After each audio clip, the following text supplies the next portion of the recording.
this is the first night, I guess, for I would say the lecture or the Dhamma talk.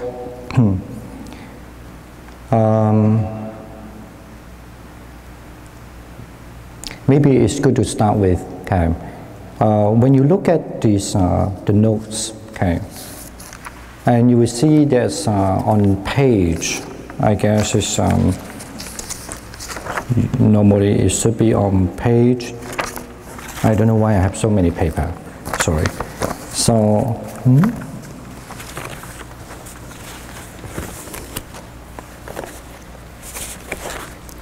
okay, let's look at this one. So on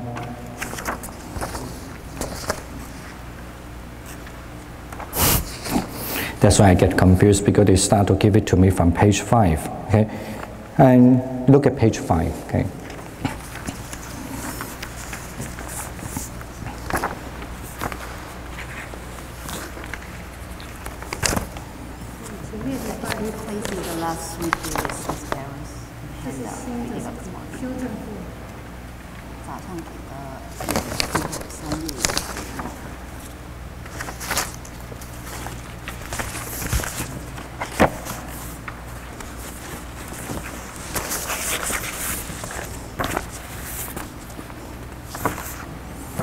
Yeah, I think the new version is from, you know, because we print, that's very strange. This is a replacement for the last 2 pages. Yeah, I know, but the problem is I don't have the page 1 and page 2 and page 3 and page 4. And, okay, well, thank you. Oh.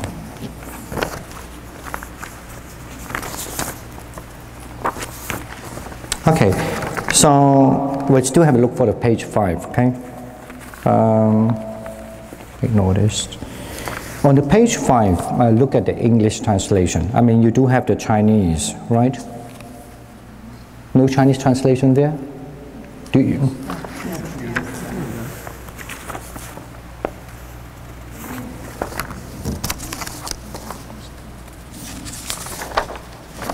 Okay, yeah.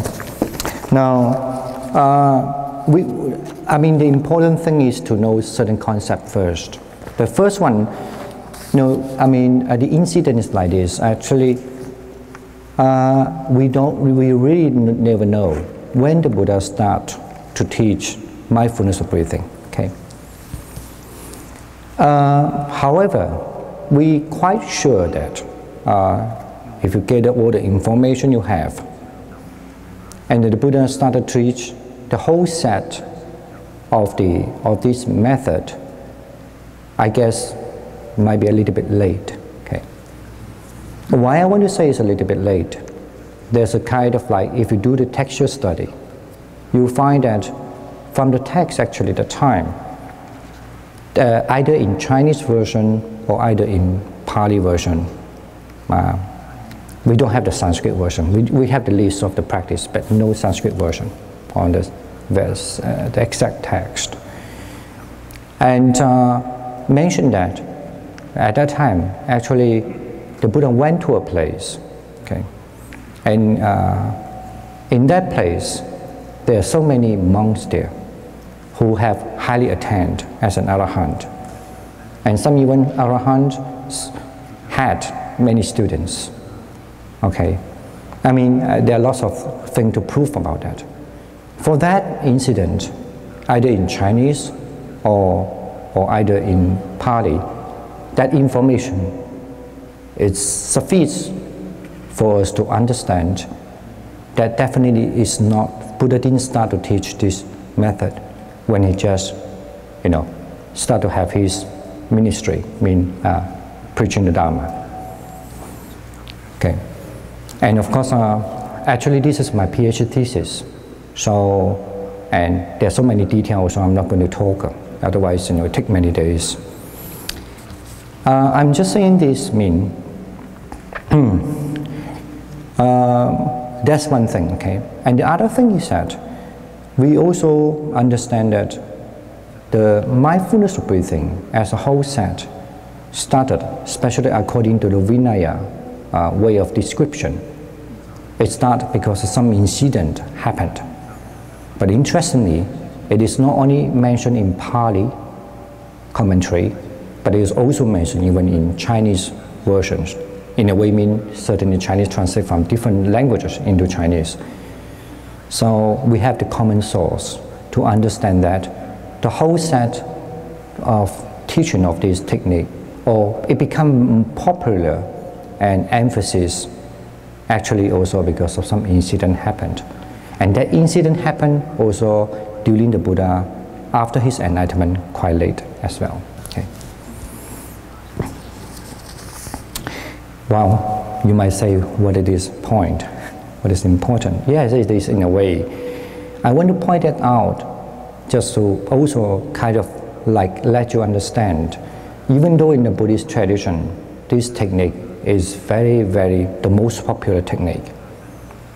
I'm sure that at least my experience tell me, whenever usually you go to any center, you learn this, the meditation on the breath.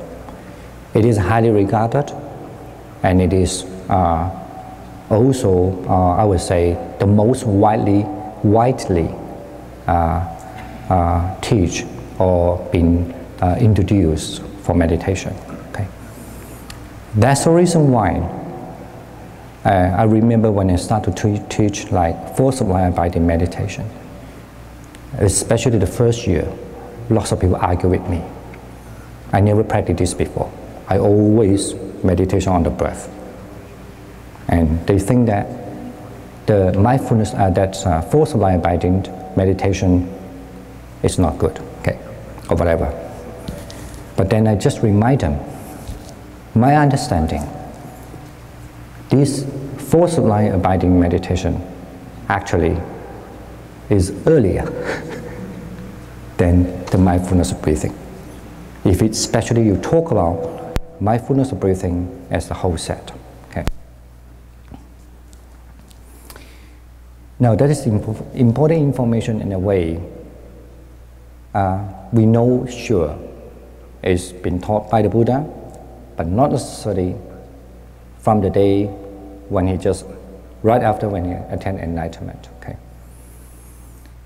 And I don't really encourage, you might be interested, but I don't encourage trying to figure out what is the earliest, and trying to say that's the only one. Okay. From this incident, we also understand the Buddha actually, due to certain reasons, teach different technique for the same purpose. Okay. What is the purpose? The purpose is for someone to attain enlightenment, certainly, right? Now, actually, when you look at even in the different version of this technique, say about the early Buddhist teaching, like the Pali version. Pali only had one version, but when you compare the Chinese have so many different similar versions that belong to different Hinayana school. That means the small vehicle school. And interestingly, I did give you a little list here, just a little list. You can compare with the Sanskrit. I particularly find the Sanskrit one that match to the Sanskrit.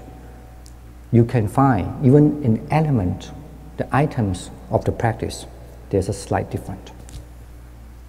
And also actually even in Chinese, there are many more different items there. Okay. I remember I counted, so altogether you might have 38 differences. Okay.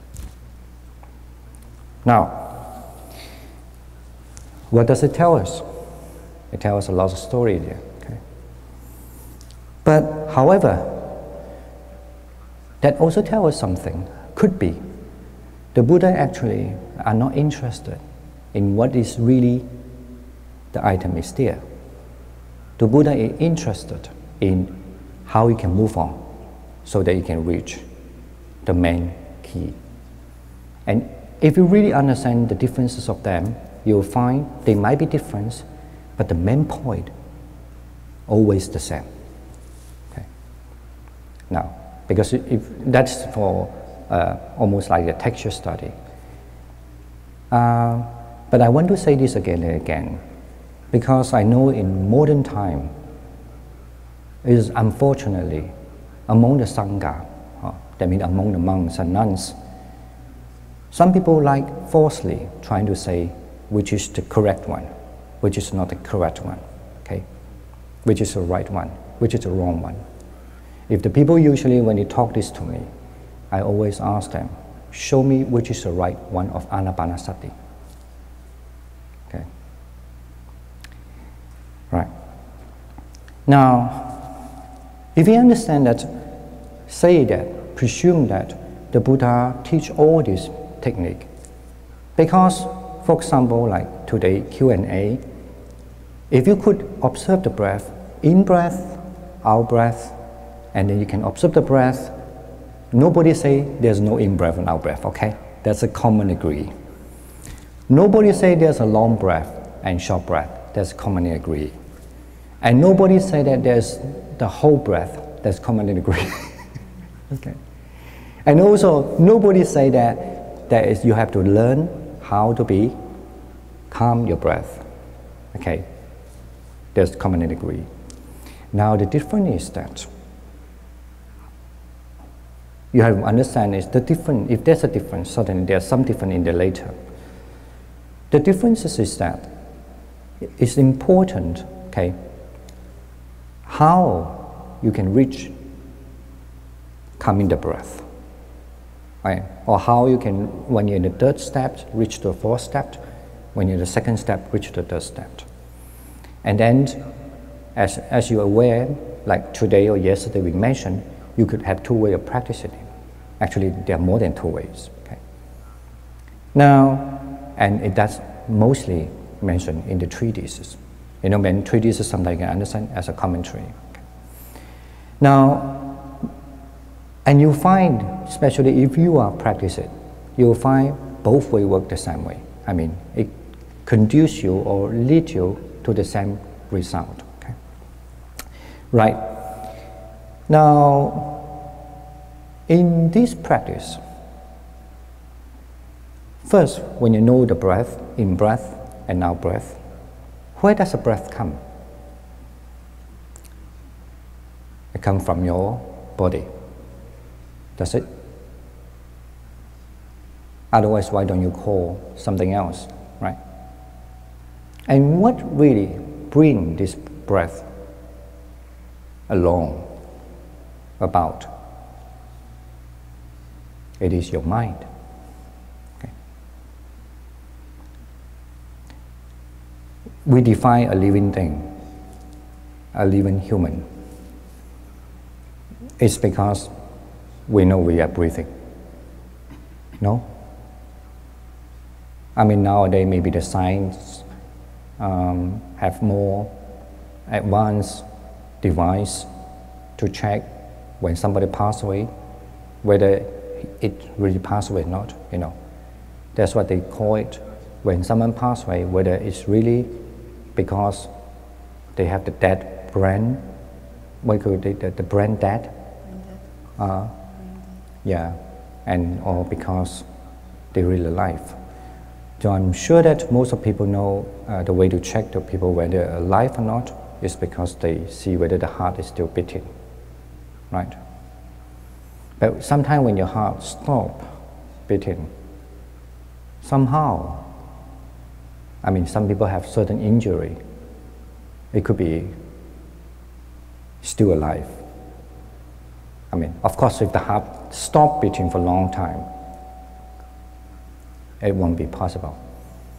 And this also explained, if you know that, like in Malaysia, actually it's from our, where I was grew up, there's a guy who lives in Ireland.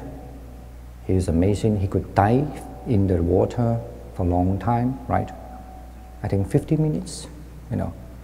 So he have the ability to hold the breath for such a long, and so I think it's more than 50 minutes, I forget. So now, on that time, you could say that his heart is stopped breathing, stopped working. I just mentioned that because it is our mind to bring the breath. If we don't have the breath, we pass away. Okay? So we have a theory saying that when what brings you to be alive and what will take you away. Anyway, mean take you to pass away. Okay? So that defined to be bring your life is the breath. When someone passes away, it is also when the breath gone. Okay? And it is also a tradition belief that when someone practices the mindfulness of breathing thoroughly, again and again in their whole life, the person always knows when he is going to pass away. I'm sure if you practice this now, even though you have no such an ability to do so, but at least you start to see it could be possible, right? But if you have never done this meditation, is it possible? But now I'm sure, yes, you still don't know, but at least there's a little chance comes to you already. Why? Just say one example. When your breath getting weak, you certainly know, right? Become shallow, you certainly know. And also, especially when you have practiced this technique, you come to the point that you can stop the breath, not you die. You almost feel there's no breath exists. Actually, you do. Very, very thin breath exists. And then you know that. Just imagine that. At least you will be able to aware when just a thing of the breath started to become weak, what that would be. Okay. Now, there's one thing. The second thing, you will need to set that. People, when they practice this technique, it could be not merely knowing when they're going to pass away. And if they want to go, they just go. Okay. Actually, this is one of the interesting topics, maybe not for you. Okay. For me, I find a little bit interesting. Actually, if you ask me why I'm interested in this mindfulness of breathing, it was because of this, not the other else. Because I always think when I pass away, it's such a beautiful thing, okay? And I also know that because I have witnessed so many people, they are very old, maybe even very weak, but they still want to hold on their life. And I find that it's really, I don't know, when I'm getting old, maybe I'm like that. Remind me, okay? Dhamma, you said that already, you know. You should go now. I would be very grateful. If I react, tell me that you said that, and when, which date, you know, that retreat, do you remember? So in a way, it's, and I did remember there were several times, I don't want to say who and what, I did mention to several persons how you should really not to fear about that, you know. And then the good news is they go without worry, without fear. I mean, that's what I want to say. Especially if you practice this technique, you find, you know our life is like this. Our life and the death is always together. You never know, okay? So you'll find when you practice this technique, it is really helpful. Yes, maybe when you're sitting now, you start to fear. But if you face it, cope with it, and gradually, you understand life, Now, that also linked to one other understanding. The understanding of the breath. That's how in the commentary, or in all tradition commentary, it's not only, actually even in sutras also, say that. That's why you can take the breath as a body. Okay, body, the body. Okay, maybe Americans say body. Okay, physical body. Because it's produced by, even though it's initiated by the mind, but actually it's produced by the body. So that's why the breath can take as a body. And this is why when you aware the breath, in breath, out breath, long breath, short breath, and then even whole breath, and then up to the breath, you have a way to manipulate your breath, almost like that. So, and this is why I defined that you start to comprehend what is the body. Okay, you know what I mean? Now, because your body relies on that, and it is also produced by your body. Now we back to another thing. So once you understand the body, of course, and that also fulfilling a very simple, I would say the very simple formula of Buddhism. That's what we call the 4 establishments of mindfulness. Somebody will translate 4 foundations of mindfulness, 4念住. And because if you fulfilling understand the body, why I need to stress this again. What do you mean by fulfilling understand the body? It means you have followed the whole 4 steps. Whether you have jhana or dhyana power, 就是禅定的力量, or whether you don't have the jhana or jhana power, unless you are not practicing sincerely. If you practice sincerely, you should be able, at least for quite a short moment. I wouldn't say short, it's not like 1 second, 2 seconds, but at least for a few minutes, 10 minutes, 20 minutes, at least you actually have built up also a kind of concentration. Now in Pali, we call that concentration as the upachara samadhi. In English, translated as meditation. Chinese usually call that as 静心定. Okay, maybe not stable, but at least you will have that. Okay, and this is why the 16 steps, the beauty of it. Okay, but of course there are people like this. In breath, out breath. This is long. Okay, this is short. Oh, I know the whole breath. Now I can do it. Now I'm good. Okay. I know there are people like this because they are not really practiced. Okay, they just want to show. I know. Okay. If you just do it accordingly, either whatever master will teach you in a different way, whatever, but you do that accordingly. So far as I know, I wouldn't say that for 100% sure, but so far as I know, when you really can notice the short breath, and especially can you notice the long breath, but if you tell me, I have no feeling, I will be really surprised. What? You notice the whole breath and then, yeah, it's boring, it's not nice. Okay, I really will be surprised. Okay, either you might be really wrong or you understand what it is meaning. You didn't really practice it. Otherwise, you should be.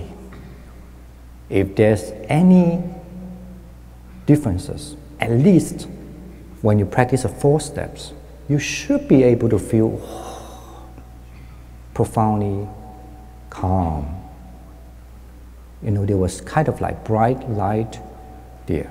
Okay.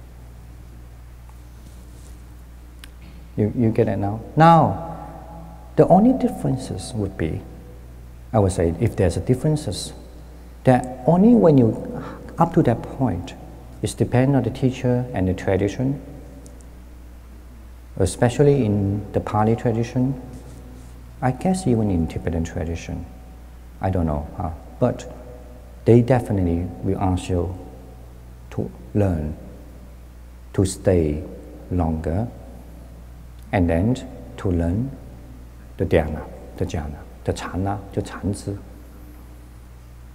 Because with that, if you have up to the fourth step, if you're able to have the form and nimitta, 就是中文 Chinese called 相, just have to learn by heart. The word nimitta, there's no any really called good translation because, in the West they don't think that they have the term for that. In Buddhism, especially have the term called 相 nimitta. But also do remind, the nimitta have, usually there are more than that, but normally we talk 3 types of nimitta. Okay?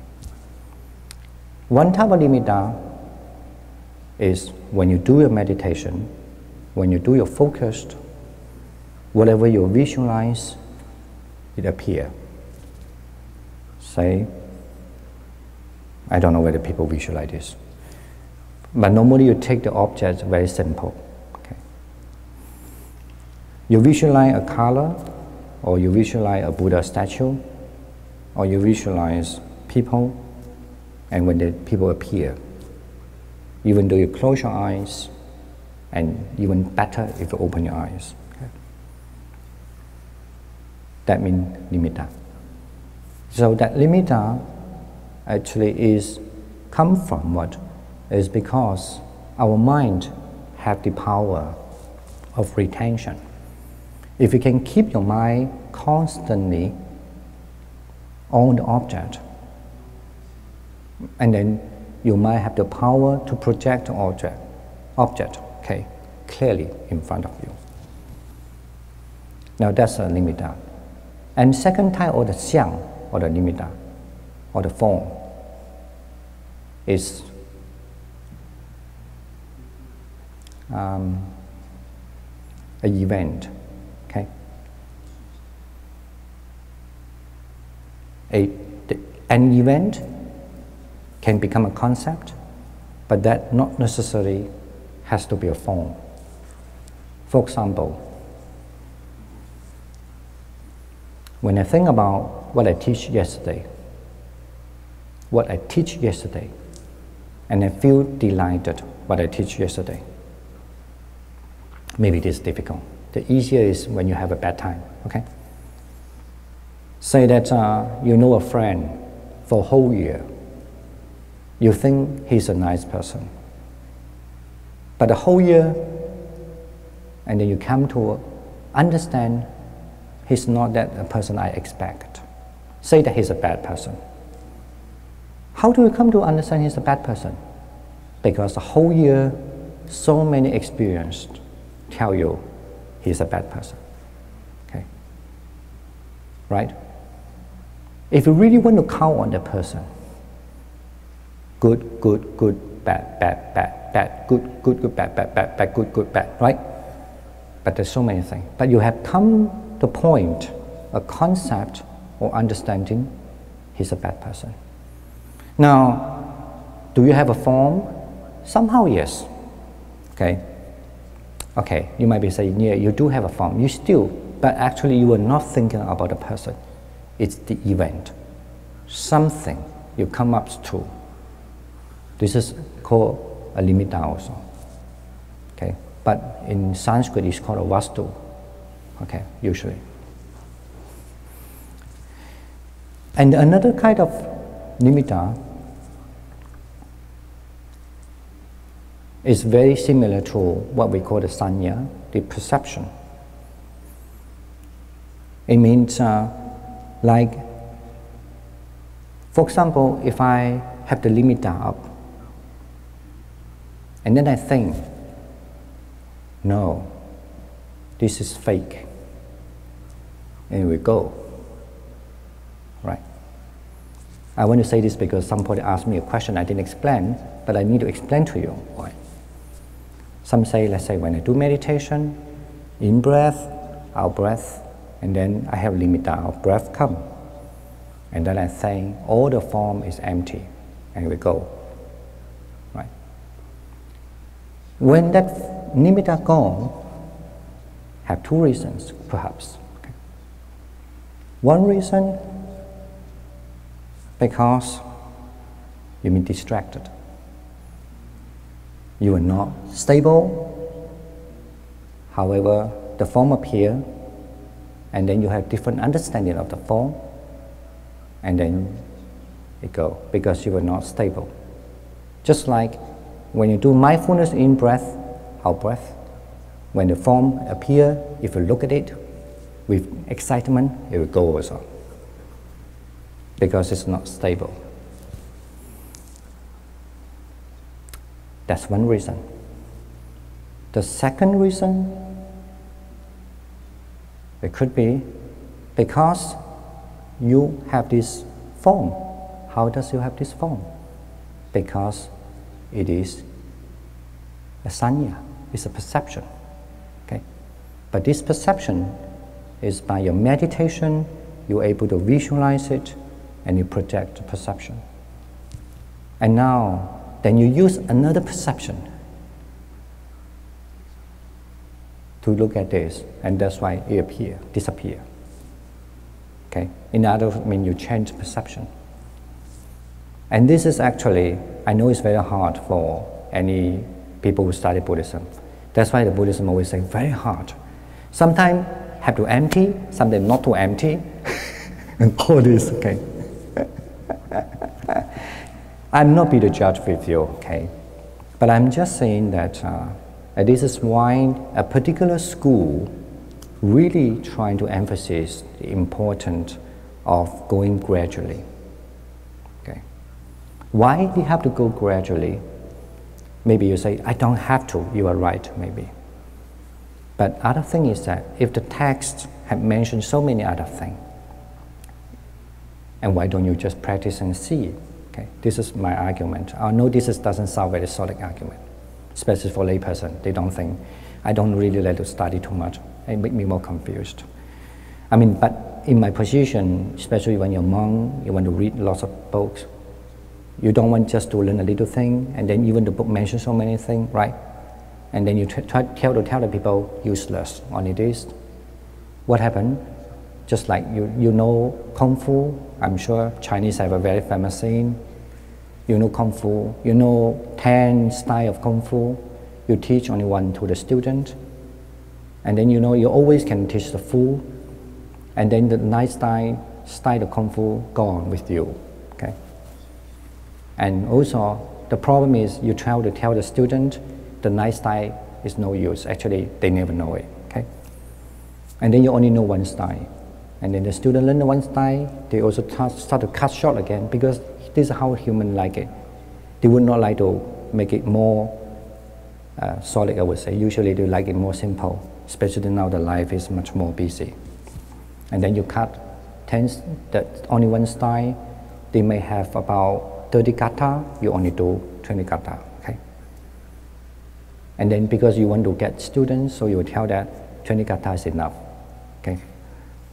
And it actually is true, because they never learned that 20 kata is enough. Anyway, I'm saying this means, other important thing is, when you learn the limita, you can use it, but you can choose not to use it. But when you want to use it, it is only through the limita. I would say only, you are quite sure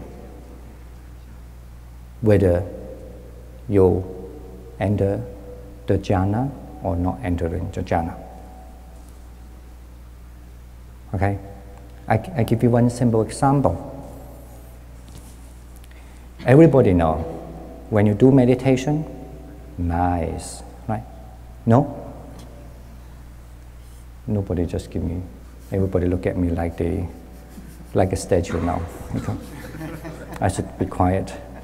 When you react this way, I also feel like I talk too much, you know. Now, I knew that because I always meet people say, oh, I love meditation. So 20 minutes they feel nice. Of course it's good. Nice, right? Have you ever regret you come here for 1 day meditation, 2 days, 3 days? Because 20 minutes is beautiful, 1 hour is horrible, right? You never thought that? Never? Maybe I'm the one. I was the one. I did. I remember, that's why I remember funny when I learned meditation, because I love it. At home I love it. And then actually when I be a monk, they have something to do with meditation also. And then I be a monk. And then I went to a meditation. Anyway, somehow then I have a little funny idea. I thought, if next time if I do meditation, I only go 3 days. More than 3 days, I don't like it. Because after 3 days, I start to feel bored, right? And I start to feel struggle, and this and that. So only 3 days enough. And it only make me feel nice, okay? The 4th day, I struggle, like burning, you know. So, now I'm sure people who've been attending meditation for longer, they know the differences, okay? I'm saying this is, the thing it is, okay, when you have the limiter, just for the speaking sake, okay, at least people know, you definitely come to that point, okay. If you don't have this thing, I also feel joy. I feel empty, and I feel my body gone. So I must be the Buddha. Okay. I don't even know whether when you feel body gone is a Buddha. Okay. We do know, according to Buddhist practice, if you come to a stage, you feel your body completely disappear. You're up to a certain stage. Of course, not the Buddha, but up to a certain stage. And it's very confusing. Wow, he must be up to that stage, if you have read the text. Okay. But unfortunately, I had the same thing. I had the same false belief. And that's why when people, I remember once I was in, I was in Taiwan, and one of the monks told me, it's very unfortunate, his monk brother, who was very brilliant, really brilliant, quite famous in his teachings and taught, and then he he destroyed, and he got married. He felt very sorry for him, because he thinks he's a good monk and very talented, and lots of people love him. But the question is this, he asked me. He told me he's a Sotapanna. Sotapanna means somebody who practiced, finishing almost a whole step, what they should practice, and supposedly, okay, that they reach the stage of become the saint, called the first level of sainthood, called the Sotapanna. In Chinese, it's 虚脱还果, 虚脱还果. It's not Buddha, but at least you are good, quite good. But then I say, really? I would not be surprised if a layperson be a Sotapanna, but I would be surprised if the monk was a Sotapanna and then become a layperson. You know what I'm saying? Do you know what I mean? It's a different thing. Because a layperson, when they become a Sotapanna, my understanding, they have no choice. They have family, you know, they have children, they really have to take care of the family. But the monk become a Sotapanna, and he be a layperson and married. You know, really strange to me. And that's why I said, I think I'd like to meet him. That's what he wanted me to do. In the past, I never like to meet monks to talk this thing or people to talk this thing. You know, because it's none of my business and also create problem, argument, debate. What is the use, you know, if you tell people you're not Sotapanna or so and so, you know, no point, right? And especially he's a layperson, he's not going to make any big story. Now I'm saying this means then he agreed to meet me. That's what I want to say, one of the examples. And he told me why he thought he was a Sotapanna. Because at a time he went to a monastery and then he heard one of the things and suddenly he thought, oh, I understood now. And then since then, he thought when he read this Agama, he can understand well, then he think, I'm a Sotapanna. Okay. I mean, I don't know. I'm not here to judge with that. I'm just saying this, okay. But unfortunately, then I just want to ask a few questions, okay. I asked a few questions. I don't want to tell you what question I asked. Okay. I didn't ask really very deep question actually. I just asked very few questions. What I thought, you don't have to be Sotapanna to know that, you know. I mean for practice, not how much you know. He's actually a great guy. He knows emptiness so well. I knew that if I argue with him, I might be lost my argument. Okay. He can recite the whole text and so and so. But don't ask that. I just ask few of experienced, you know. At least, luckily, he at least believes in meditation. If he doesn't believe in meditation, of course, that's even hard to talk. Okay?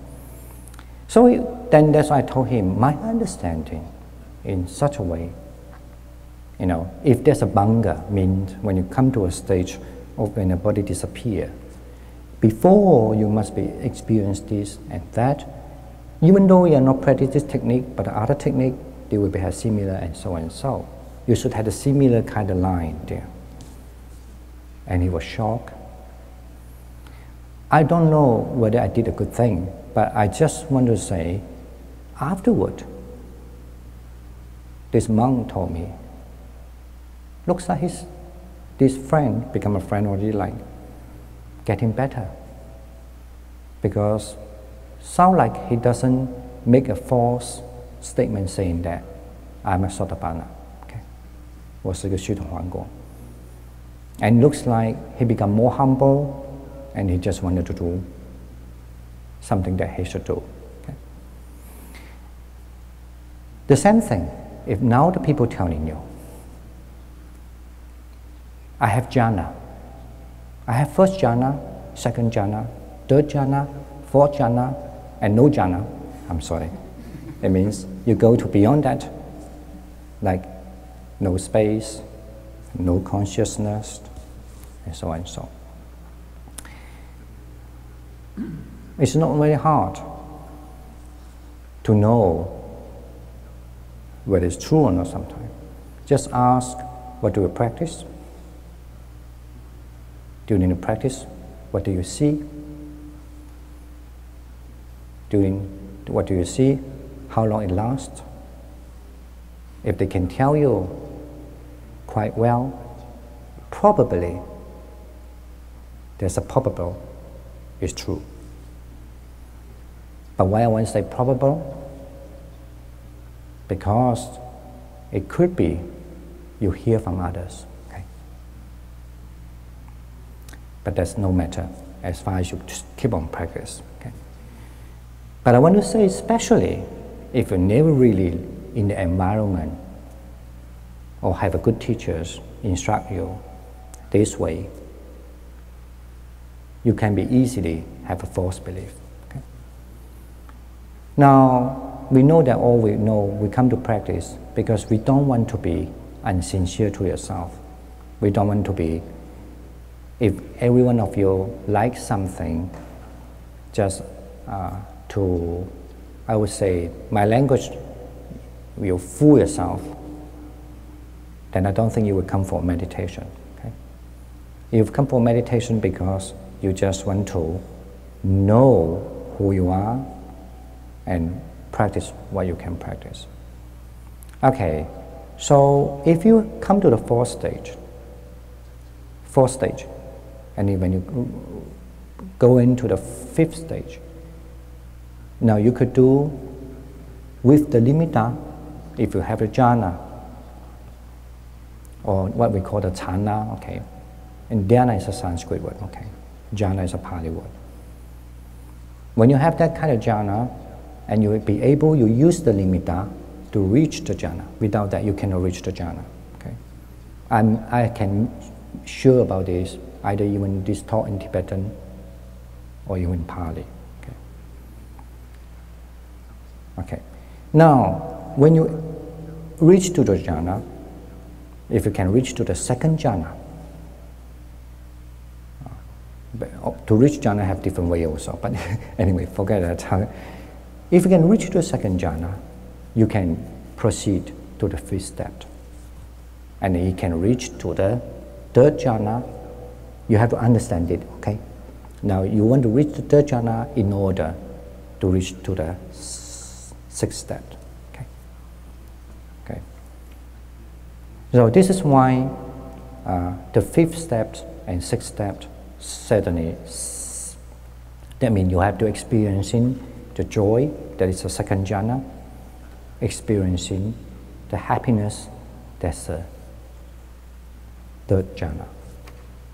Okay, this is some tradition suggest you to do so, because if you can do so, you start to actually practice not just pure vipassana, that means pure insight meditation. You are also practice what we call the upato, okay, yukanda. That means you practice the both samatha and vipassana together. 止观算印, okay, that you use the samadhi and you use the vipassana together. Okay. I remember when I was in China, people asked me a question because they read certain text. They say that whether that's possible. I said, at least in this Ānāpānasati, the mindfulness breathing, this is a technique, make it possible and make it very clear. The second question you might ask, do I really need to have jhana in order to practice the fifth step? Maybe not, okay. Advisable, that means suggest, recommend, but you don't have to be. But you still have to practice the fourth step. Good. Why? Why? I just mentioned. Because if you can practice the fourth step good, you practice accordingly, you certainly, the focused concentration, you have up to a certain level. Okay? For sure, I will have to say for sure, you somehow see what is a nimitta, even though the nimitta never stay stabilized there. Come and go, go and come, you know, like your good friend, you know. But you still sure of one thing, your focus or your samadhi or your concentration has up to a certain level. And you keep on practice, of course, you can practice a fifth one. Okay. When there's a joy feeling there, you can try to identify what's joy feeling with a mind that is without distraction. Okay. Because you have the foundation of samadhi. Let me also want to say one thing. In the Buddhism, one of the big debates, there are many big debates, but one of the big debates, and which is the most common big debate among the practice, is how strong samadhi you must have. Okay. So please don't ask me this question, because I'm not a Greek master. Okay. You know what I mean? Because the old Greek master in history, either in Tibetan tradition or either in Pali tradition, I think even in Chinese tradition, those are actually the main debate. Okay. So when we understand this, try to also understand there were several types of teacher. I also type it there. Okay. I type it on actually page 7. Okay.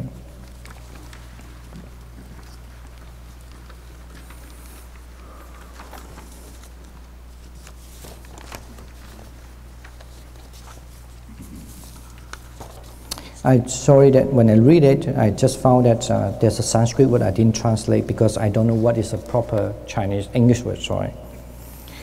But then I come up with if it follow the Sanskrit word, I can only say the instructor or the mentor or master who actually the master who is the non-averted, okay, non-averted, non-inverted. Invert usually means upside down. The master who is not inverted means they are not upside down. Okay. So we have to recognize first there are 4 types of teachers, and actually more than that, but normally that's how. Why we want to say that? Because the first type of teacher, when you say non-inverted, it means this teacher is very good.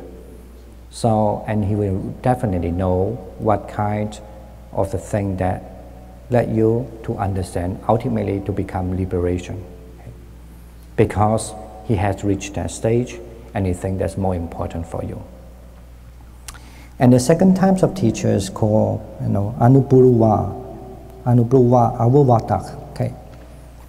It's what I translate as a graduate teacher. The graduate teachers normally like to teach the thing slowly, one by one.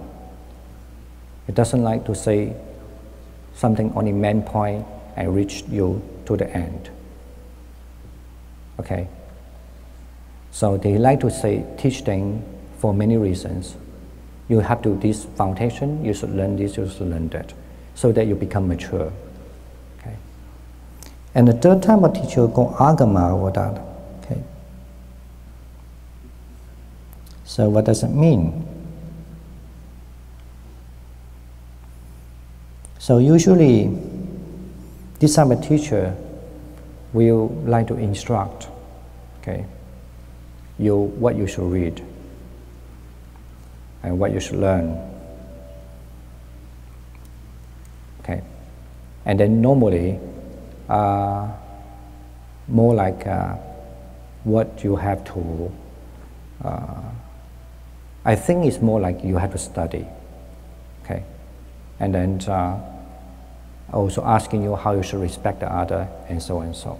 Okay. Now, the fourth one is called the Atikama Avadaha, that means master of attainment. When you look at the English term, you thought this type of teacher means attainment.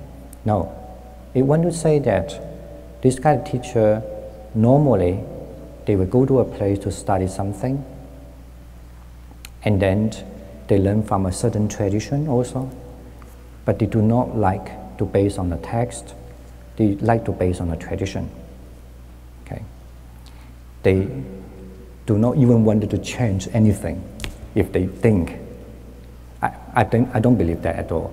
But I'm just saying in terms of attitude, they don't want to change anything, they just want to follow the whole tradition, what the master teach, and then they want to keep on passing down that kind of tradition. Okay. Now comparatively, when you compare this teacher with the master instructor is very much based on what the text should be and what the experience is about. Okay. You could say the master instructor will be much more flexible if anything mentioned in the text. And what is it? If we compare this to the previous ones, what they call the Ānāpānasati, means the graduate teachings, they maybe share the similarity, but the second one, so mostly do not like to teach anything about so-called very advanced things, shouldn't. They like to teach slowly, slowly, slowly. Okay. You do face these kind of teachers around. Okay. I mean, why I want to say it's important to know that, because at least you know there are so different types of teachers. Okay. And so that you can appreciate all types of teachers. Okay. And because of this, you would not really think, I just think this is right, they are the wrong. Okay. No. It is just because different teachers have different, anyway, style. Okay. You get it now? Okay. Some teacher, I didn't mention again, like straightforward Nibbana. That's what you have to do. I'm talking these all, they have a good attainment. I'm not talking the false one, okay? They all have a good attainment. Some teachers, you say, teach me about that. No. Do this first. Slowly, slowly. Okay. And then some teachers, based on the situation, based on the text, okay, now I want to teach this. Now I want to teach that. Okay? But of course, sometimes they can mix all. But I don't think so. You tend to have a kind of trend. Second and third may be a little mix up. But definitely the first and the fourth are very distinctive, different. Okay? The fourth one, this is how my teacher teach me. And I want to follow the same way. Okay? Because not only because the teacher, of course, in believing the teacher also, based on the text, but they just want to follow the same tradition. Okay, I mean very much like a Zen also. This is how it is. Not necessarily because the text say what. That tradition is work. I want to follow the same tradition down. Okay. And then if you're lucky, you might be able to meet the teachers that you will have a very advanced, very powerful supernatural power. One of them is they know. Anyway, they have supernatural power. They will not show you, but they have. And they can read your mind. It's very dangerous, okay? I remember a friend told me that, don't you think that when they can read your mind, it's so horrible? Okay. And also, they really can teach accordingly, okay? And those are the kind of like ideal, you know. If this kind of master generally mean, if they are not relying on the above four, if you are not going to include them above four type of teachers, but they could be the teacher who really, how to say, who actually, I would say much powerful, okay? They know, they can solve the student question normally, much easier also, okay? If they can read your mind, okay? Just imagine that. Because they know whether you're lying or not, okay? All right, now, I need to mention two things before we end this talk now. One thing, you look at page 8, okay?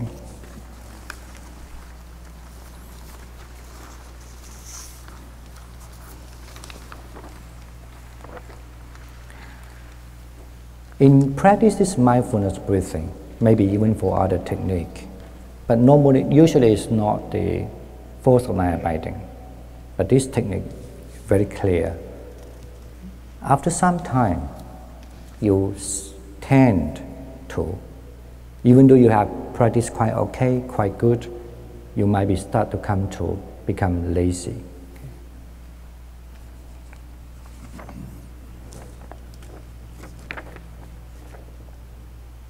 Because I guess if I want to analyze it, the reason why you become lazy because it's so simple, you know. So, how to say, not many varieties going on.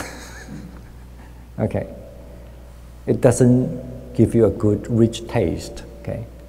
The taste so bland, okay. Even though it's nice, just bland. Remember that when you have this kind of mind come to you, you know, whenever you do anything, you need to be succeed. success and do it better. So you know you start having laziness. Okay? Don't tell me, no, I don't have laziness, I'm good. I am. Admit it. Okay? Check it whether it's true.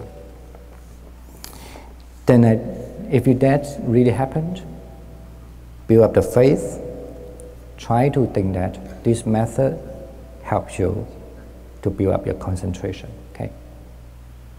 Right? Just like when some people eat healthy food, so boring. Right?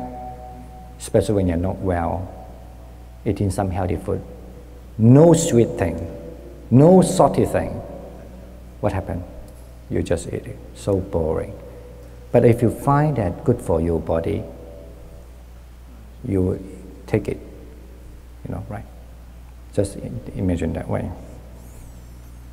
And also, when you have the laziness as well, comes to you, no energy to practice further, what it is counting? What it is breathing? Nothing. You also must yearning, hoping, doing good, that you will establish concentration.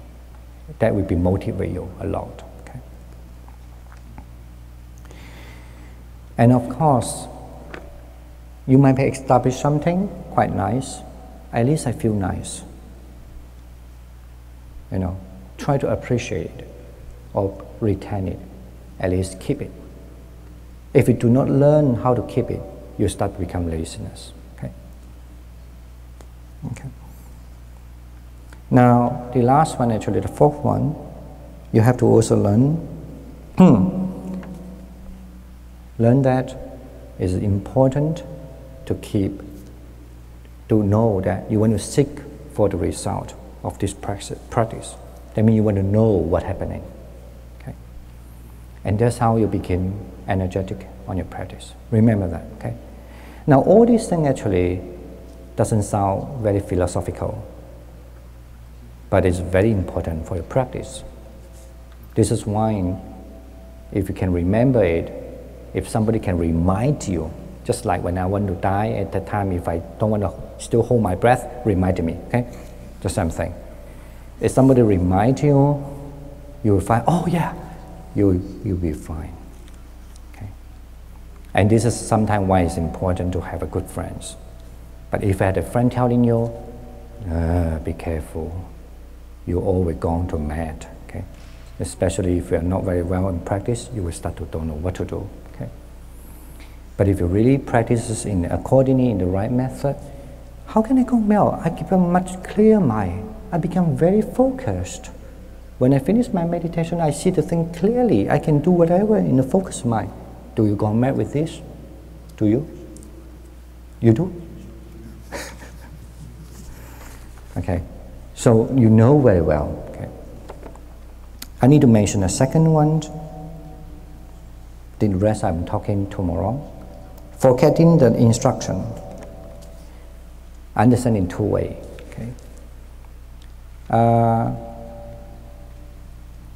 One way is when you practice, you just forget what the teacher asked me to do. That's one way. Okay. But normally, if you have go to the first step, when you start to feel laziness after practicing, it might not be necessarily because you forget the method. Okay, you have laziness is natural. First you feel excited, and then you start to feel down, right? It's not like you feel down, sorry, not down, become low, you would not feel like, it's not something like you feel emotionally, but you just feel not that excited as before. Okay? So at that time, you need to remember the instruction, what it is. What we are just talking also is also one instruction. And the second, here sometimes it refer to people when you start to have limitta, comes and go. And you forget, especially at that time, it is easier for you to forget the instruction. Why? Imagine, I've been waiting for such a long time. At last you are here. Oh, nice. Gone. The instruction I'm going to say tomorrow, okay? But anyway, you did learn something already. Don't look at it. Look this part. This is one of the instructions. It's not possible. Look this way. I've been looking at this for a long time. And trust me, when that's something like that comes to you, you will know what I'm talking. But some people do it quite okay. Some people, it's very hard. And they go. And then they say, okay, what is the use of practice? Okay? And they forget the instruction. In other words, also, it's also very important, one of the instructions is to learn how to keep the nimitta there. Okay? However, do remember this point, 2 points first. So far, remember, if the laziness comes, cope with it. Okay? Remember those things. There's a few factors there. And second, try to focus what the instruction first. Okay? You can discuss with me or what after when you try the instruction doesn't work. Okay? If you never try that and then you want to make a comment on that, I'm sorry, this is not my business. Okay? Okay? Because if sometimes if there's you try and then it doesn't work, I don't really know it's because my speech, or maybe because the problem of me, or because I don't understand well, or because you didn't understand. I don't know. But at least there's a conversation going on. Okay? But if you don't, there's no conversation. You know.